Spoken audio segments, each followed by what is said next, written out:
Yeah. Kaso lang maamin at aan, ang mga putik sa iyong nakaraan ay di magiging salamin ang iyong pupuntahan.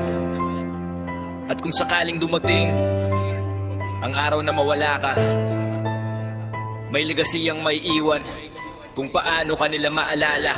Halika makinig ka ng pansamantala. Ako si Fogart pare kung hindi mo kilala.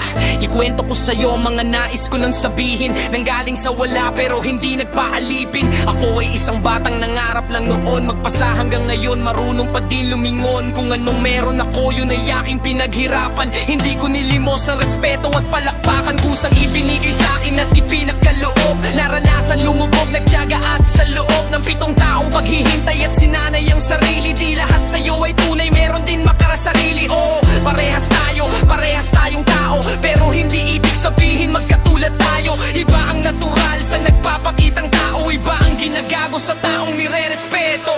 Gusto nilang tapakan, sakupin at lakaran, pasukin ang lugar kung saan ako ang hari. Nagkaroon man ng kaaway, yun ay dahil may atraso. Hindi ko kagustuhan ang patong-patong na kaso. Mayabang daw tignan kasi maraming ang tattoo, madalas kasing seryoso at hindi nagbibiro. Pero sa kabilang banda sa aking mata mo makikita ang tunay na ako at kung paano ako makisama at magpatino ng mga kakosa. Ako si Fogart, sanay sa buhay na di marangya, pumasok sa samahang komando, bradong pikay. Laki din sa kalsada pero hindi walang ya. Maagang nagkaanak, maagang nagkaasawa, maaga rin nagsawa, nagpakabuhay binata.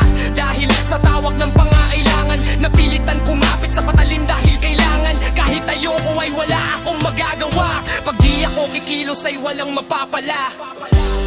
Hanggang lumawak ng lumawak ang aking nilalarakan, mas dumami ang kaibigan kesa sa mga kaaway.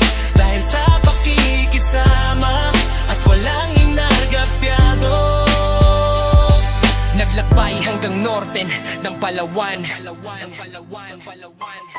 naging chief sa aming kampo dito sa El Nido. At ngayon naging chief jury ng buong norte ng komendo. Dito na sa dating di ko maabot aking pangarap na akala ko sa ipinagdamot. Yung mga dating imposible ginawa kong pasibo sa tulong ng pamilyang Rosento at Panginoon at mga taong naniwalat na nitili. Pasasalamat ng lubos ay kailangan umaapaw sa bawat kaganapang kayamanang di maagaw. Daong tangin ng ay pangalan at kwento ko balang araw. Ang liwanag kong hiling na galing sa Diyos. Isa lang ang buhay, marami ang hukay. Gamitin mo sa tama at makabuluhan. Ng mga putik sa iyong nakaraan ay di magiging salamin ng iyong pupuntahan. At kung sakaling dumating ang araw na mawala ka, may legacy ang maiiwan kung paano kanila maalala.